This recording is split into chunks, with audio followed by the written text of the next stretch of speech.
Hello, my friend. On today's podcast, I have two incredible Unicorn Society members. It's Steph and Jordan, who are the co-owners of ROI Strength Personal Training in Virginia, and they've been absolutely crushing it lately. They had about 55% year-over-year revenue growth while doubling the size of their gym and hiring 4 new staff all in 1 year. So they've been really crushing it and building systems in their business and growing things very quickly.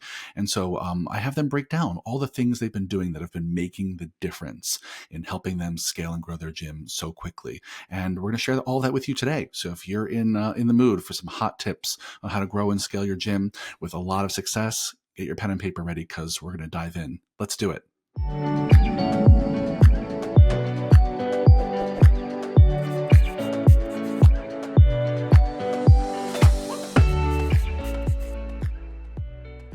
Hello, fitness business nerds. What's up? Welcome to another episode of the Business for Unicorns podcast. Before we jump into today's episode, which I'm very excited about, I wanted to let you know that we have a free tool available on our website, and it's down below in the show notes. It's called the Ultimate Gym Owner Report Card. And as all of you know, as gym owners, you just don't wear one hat in your business. You wear many hats in your business. And because of that, it's often hard to know what to focus on next. So this little report card we've made for you, you can do in under 10 minutes. And it helps you assess what areas of the business you're feeling really great in and what areas of the business you're not feeling so great in and might be time to give them some time and attention. So if you're not sure what to work on next, click the show notes below or go over to our website and download the Ultimate Gym Owner Report Card. That's a mouthful. The Ultimate Gym Owner Report Card. And in under 10 minutes, it'll give you some clarity on where to focus your time next. And it's free. So get it right now. Which brings me to today's episode. My two guests today know very well about juggling multiple priorities in their gyms. We're going to talk about that today. So welcome to the podcast for the very first time, Stephanie and Jordan, who are the co-owners of ROI Strength Personal Training in Virginia, Unicorn Society members extraordinaire. Welcome to the podcast, friends. Thanks for having us.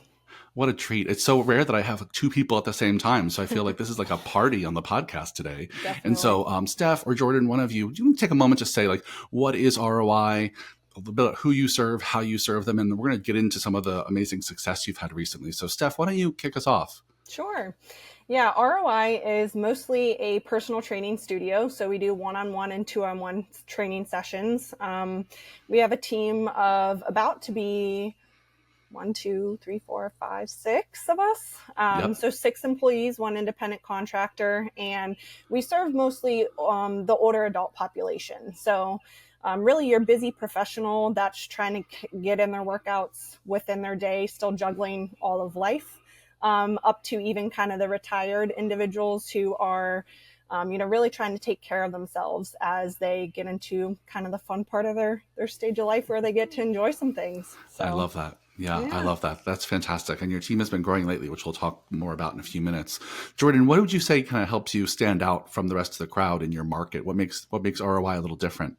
Yeah, I think Steph and I come from a similar but different background. I was an athletic trainer. She's a doctor of physical therapy. So we definitely have more of that medical rehab background and everything. But I kind of sharpened my axe in the big box gym space for 7 years, and Steph was in the sports performance space for half a decade, and we kind of combined the two, took the good, the bad, and the ugly, and made good training accessible for adults in kind of a comfortable environment. Yeah, I love it. Yeah, that's amazing. I was just saying before we started this podcast, every time I hear about the two of you from our coaching team at Business for Unicorns, they just talk about how much you all are crushing it and just really doing such a great job of building systems in your business, growing your team. And so I wanted to have you on the podcast today just to like, how are you doing it? Tell me about the wins you've been having. I think, and correct me if I'm wrong, you had like a 55% revenue increase from 2023 to 2024, which is pretty huge. At the same time, you also moved into a bigger space from, I think, 1,500 square feet to 3,300 square feet, which was amazing. So that's a lot to juggle. Congrats first for getting through all of that. Thanks. Let's just talk a little bit about that move. So Steph, how did you know when you're in that 1,500 square foot space, how did you know that it was the time to move was approaching? And maybe talk a little bit about how did you start to make that decision? Yeah. So I think, I mentioned before that we honestly kind of got into this not really knowing what our vision would look like. Yeah. We thought it'd kind of be Jordan and I forever. And then we naturally had some people who approached us who kind of wanted to be a part of the team. And we are like, oh, Sure. this is what that could look like. And honestly, it just grew very fast. So we really outgrew that space, probably even with a year or more left on our lease. So even within that year, I mean, it took us actually a year to negotiate this spot that we're now in. So we looked well ahead of time. We kind of pursued all options. We discussed with a current landlord buying a potential building. We looked at different spaces all over. So it was really kind of a whirlwind. But ultimately, we knew we kind of wanted to stay in the same geographical location. And so we really stayed true to being kind of over here on the south side in Virginia. South side, best side is where it's at. And yeah, that's great. It was all kind of a natural development, really. Yeah, well, it's great that you all, were able to grow so quickly and then had the forethought to start looking and planting those seeds, early, because like you said, it can take a year or more sometimes to do those negotiations and find a new place to move. So Jordan, once you all decided you were going to move, what did you do to make that transition as seamless as possible for your staff and your clients? Yeah, I mean, I think we communicated. Steph is awesome from the communication side to both our members and our staff. And so we kind of sent out a poll beforehand of like, hey, would you all follow us? I know it's a mile and a half down the road, which seemingly seems insurmountable for some. But we kind of communicated that. We got really good feedback. They were all super excited. We kind of kept them informed throughout the way. And really, we kind of pride ourselves on being transparent as humanly possible. And we just kind of continue that throughout the duration of the process. And everybody kind of loved it and are super excited to kind of be able to spread out a little bit. Yeah, that's amazing. I talk a lot about this podcast about how to manage change projects, right, in our businesses. And one of the things that I've experienced and you just articulated here and the research shows really clearly is that the sooner you can involve people in a change initiative, the more likely they are to have buy-in and for that initiative to be successful. So the fact that you included your clients very early on, even like polling them and getting their thoughts and opinions is fantastic. Any other lessons learned from that period, Stephanie? Oh, man. I mean, at that time, we weren't with BFU, but we did have an individual coach that was really helping us. Good. And I mean, lesson learned is that you can't do it alone, really. The nice part of our job is that we're in the relationships job. And so having a support team throughout all of that was kind of a game changer. So Yeah, I couldn't agree more. It's so hard when you're so busy running the business every day to be able to have an extra eye and a hand outside of the business every day, to be working on what's next and building the next thing. That's a hard act to juggle. And so the fact that you've had some external support is fantastic. All right, well, let's talk about since you've been in this new space, you've really been growing your team a lot. And I know one of the systems you've been working on building and developing is your hiring system. So I don't know whichever wants to go first, but walk me through what have you done to build out a hiring system that works for you? Because I think you hired 4 people in the last year. Is that right? Yes. Which for Jim's, most of our listeners, that's a lot of people in 1 year. So walk me through, what does the hiring process look like that got you to this point? The hiring process, I will say, we kind of learn and evolve a little bit as we go. So even this upcoming hiring onboarding process is a little different, but we're very extensive. We're selective on kind of who reaches out or who we get through Indeed. We send them a Google form that goes through kind of 8 or 10 questions to just get a kind of like vibe check. And it's an easy way for us to see without hopping on a phone call. And then from there, we'll do a phone screen. And then after a phone screen, we kind of come in and have them observe the facility. Because again, I think we are a little different in doing just one-on-one, two-on-one, and working with the older population. And then from there, if they fit the bill and they're interested, we have them do a working interview where we send them some past programs from our clients and they have to create a program, and then they come in and they coach the program. And then past that, even I did a secondary round of questioning this last round. We do a reference check. And then from there, I mean, onboarding is going to change, but we're in the process of kind of doing a massive onboarding curriculum to be very specific with the process we're doing it. Yeah. Yeah. That's fantastic. I love that you went through all those steps, honestly, Steph, because, too often people's interview process is like, well, they came in and I talked to them for 20 minutes and then I put them on the floor. And I was like, wait, what? Go reverse, And I think, that old adage, I think there's some truth to, right? Hire slow and fire fast, right? I think, sometimes we don't have the luxury of going slow, but when we can be picky, when we can take them through this very clear multi-step process, I think it's so valuable to picking the right people. Because as you said, we're in the relationships business. So if you get the wrong vibe in the gym, it really kind of ruins so much of what we work so hard to create. Yeah. Jordan, what have you found are some of the most important parts of the interview process for you? Yeah, I think it's figuring out what's important to us, I think. And so just because someone looks good on paper doesn't really mean it translates well to actually facilitating the sessions and kind of being part of the group. So I think being very, very, very clear with our expectations and kind of things that we take for granted because, we've put in so much time and experience and stuff that we just like, oh, well, of course they're going to do that. And then, it's unfair to them to not have those expectations laid out. And it's frustrating to us to expect things without, communicating that on the front end. Yeah. It's one of those moments every manager and leader goes through is that heartbreak of realizing there's no such thing as common sense. Right? Yeah. It's just like heartbreaking to realize, oh no, I do have to clarify every single thing that I want. I have to clarify what being on time means, what looking professional means. I have to clarify every single part of it because people are not mind readers. And so I think I'm so with you on that, Jordan, right? We all go through that moment of realizing, oh, this has to be painfully clear, right? I have to be so sick of talking about it. That's how clear it has to be. Hey there, Business of Unicorns podcast listeners. I'm just making absolutely sure you have already gotten your free, instantly downloadable copy of my new book, The Little Book of Gym Marketing Secrets. You can find a link to download it in the show notes, or you can go to gymmarketingsecretsbook.com. I worked super hard to make sure this is a less than a 30-minute read and is a comprehensive overview of all the things you need to do to grow your gym, get more leads, more clients, and importantly, change more lives. Again, find the link in the show notes where you can download your free copy at gymmarketingsecretsbook.com. And now back to the podcast.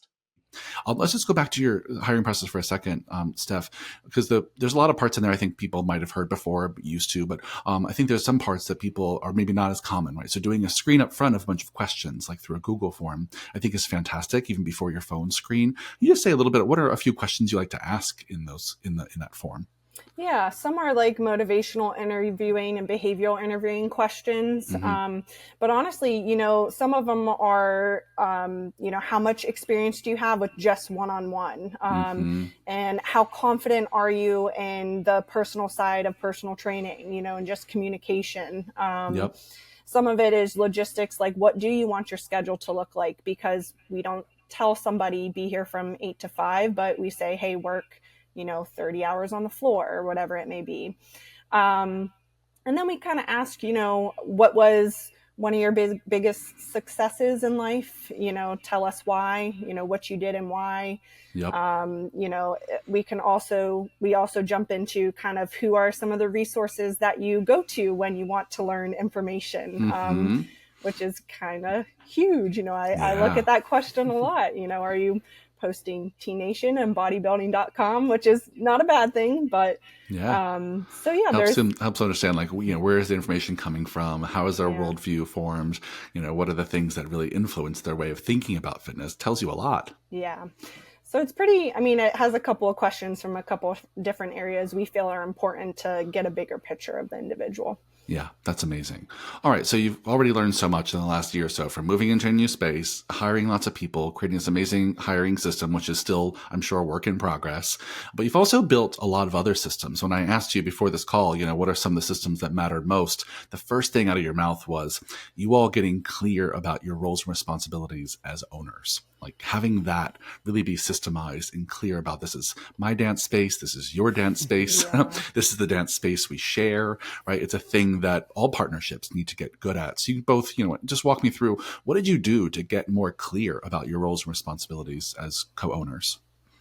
Yeah, I think we started, with a good old fashioned Racky chart, and just like we innately knew what we were both good at, Yep. And so I love spreadsheets and starting with a blank page and kind of creating from there. And Steph is amazing with kind of the communication and organization and everything like that. So it kind of naturally led us to certain roles, and then it's a matter of, and I think where we're at now is, how do we communicate what we're doing, why we're doing it, how we're doing it? And so the benefit is we're married, so we spend a lot of time together, but it's amazing how little time you actually have to talk about stuff that matters.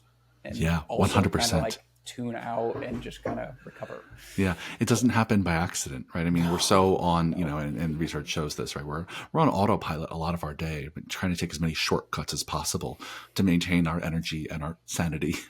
And so if we could stay on the autopilot, we're going to stay having the same conversations we've always had, right? But really crafting out time in your day to make sure you're planning to take time to talk about, what are you working on? Here's what I'm working on. What do you need help with? Here's what I need help with, right? What do I need? What do I want to be kept in the loop about? What do I not want to be kept in the loop about?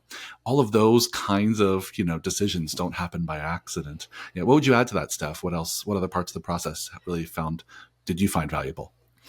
No, I would echo kind of everything that he said. I think the biggest lesson for me maybe was I found out that maybe some of the things we both enjoy doing doesn't necessarily mean those are the things we should be doing.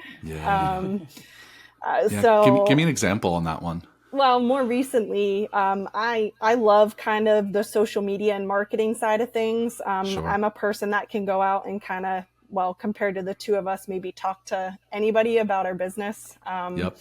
But when it comes to developing content and developing social media, I'm a perfectionist. And so I can get lost for hours in one post or one idea, where Jordan is more of I got 30 minutes and it's going to be 99% good, and that's good enough. And so he's taken on more of that this quarter, and it's definitely more efficient and still going pretty well for us. So yeah. That's amazing. I mean, the fact that you can be, just really honest with each other and have that conversation is fantastic. And that's what makes good partnerships, is the results will be better because of your combined strengths, right? And until and sometimes leveraging that means someone's got to let go. Yeah. Right. And that's one of the hardest things you do in relationships, right? Is say, okay, I really like this, but let's let it be yours, and that's tough. But good for you. I love so much about what you all shared. One, that you started to write it down and actually get organized about roles and responsibilities. You talked about not just what each of you is going to do, but how are you going to keep each other in the loop about what you're going to do. Right. And that's the place where a lot of partnerships get hairy, is that you both have clear lanes to run in, but the other person wants to be looped in, or the other person wants approval, or the other person wants their opinion to be heard on some topics. And the more you can get clear about all that in advance, the less likely you are to have toes being stepped on and hurt feelings. It's going to happen, right? But it's less likely when you get organized like that. So that's fantastic. Sure. So for anyone out there who's listening, what advice do you all have for business partnerships out there, married or otherwise, if they want to start getting more clear about their roles and responsibilities? Where do they start? I think it has to start with identifying, who's in what seat. Especially early on, it's like you're doing everything together, or on your own. And so if you kind of identify someone as responsible, you have to let them kind of run with it and everything. Provide feedback. Don't take the feedback personally. It's not a plight on you. It's just ways to kind of make it better and everything like that. And so clearly identifying whose it's going to be, and then kind of just being human and just like having a conversation, being like, I think the most important part of that, I think we identified, is setting aside time for those conversations, right? Because one thing to say, oh yeah, we both agree, we'll do that, we'll give each other feedback, but then like when, Right? It's, like how, right? Like, and so having a dedicated meeting or a set period of time where you do check in on each other's work and each other's projects is really critical. Yeah. So that's good. Anything you would add to that, Steph? No, I think still kind of like the comment I had last time of just like maybe taking a little bit more of an internal look on like, okay, like Mm-hmm. what do you enjoy versus what are you good at, and where is Sure. your time best spent? Yep. And delegating or passing something off is probably almost always a better call Yeah, totally. for some of those. So Totally. Yeah, I think there was one of our coaches on the Business of Unicorns team. I actually forget who in this moment. Sorry if you're listening. I forget who just told me this, but they walked through an exercise with one of our fellow Unicorn Society members about this same topic, and they basically created a matrix for them of tasks that I like, tasks I don't like, tasks that give me energy, tasks that take my energy, right? Tasks that make me money, tasks that don't make me money, right? And they created this kind of matrix for them to think through what's the overlap there. And if you have a business partner, both of you could do that exercise, then kind of look at the Venn diagram of how does that connect with one another. So I think thinking through that is really important. Yeah. Thanks for that, Steph. All right. Go ahead, please. Yeah. The only thing I was going to say, and I think it was helpful, at least from a personal level, is we did do a Myers-Briggs personality test when we first started. Yep. So something, if you do have a business partner, I do think taking some type of kind of self-assessment or personality test to, if anything, maybe understand how you tick and understand how the other person ticks, and just grow appreciation for where those strengths can really propel you guys forward. So. Yeah. 100%. I think those kinds of self-assessments are really great conversation starters. I think, I'm going to both say yes, and I'm going to add on to your suggestion here, Steph. Yes, go find one of those like the Myers-Briggs. There's a disc, there's a million of them, and let them be a conversation starter. And don't let them be a permanent label.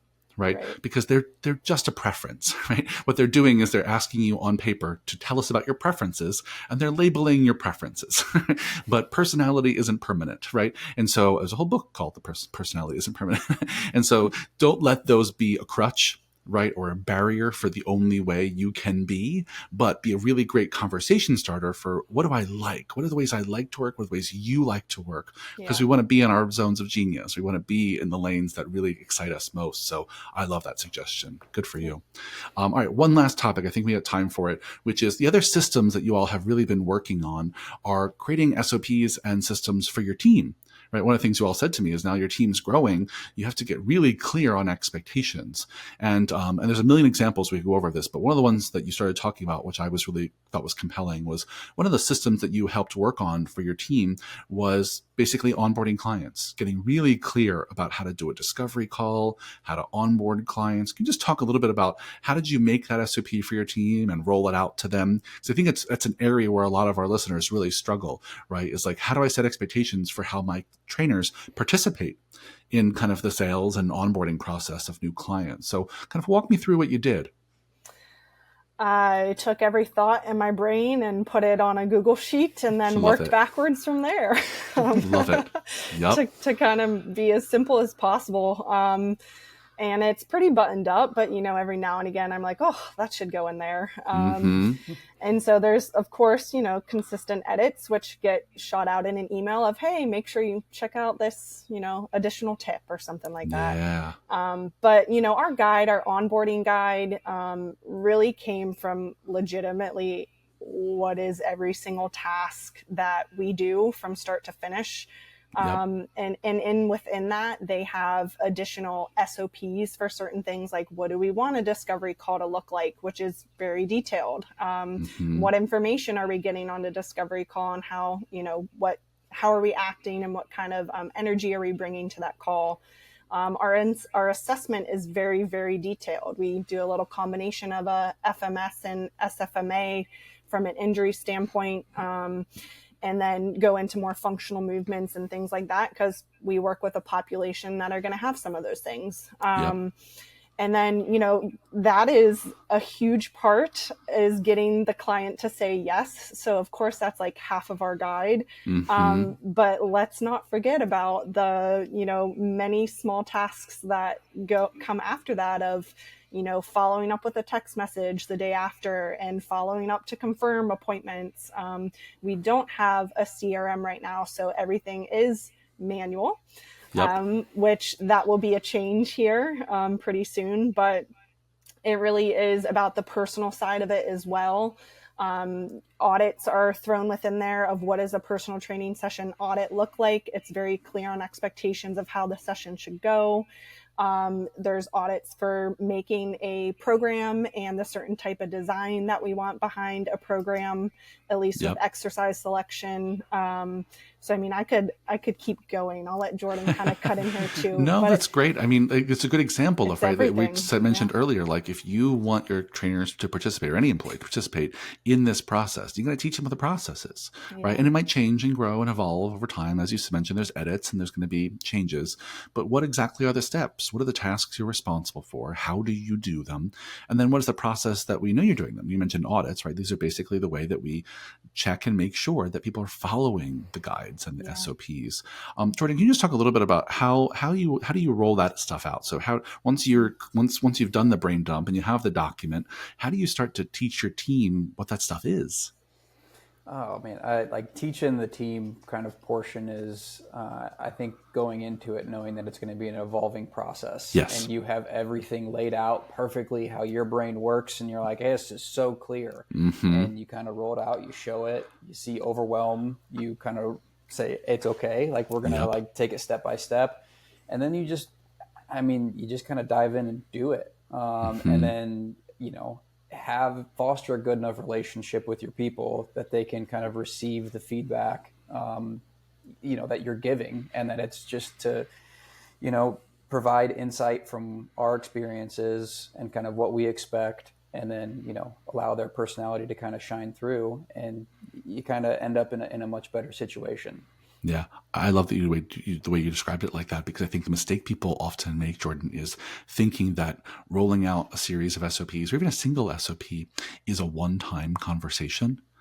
Right? And it's not, right? That's like thinking as a trainer, I'm going to explain this exercise to my client once and never again, right? That's just not how we learn, right? We often learn through repetition, especially when things are complicated and have multiple steps, right? So the idea that your curriculum is going to make sense to them on day one and they're going to get it is just a myth.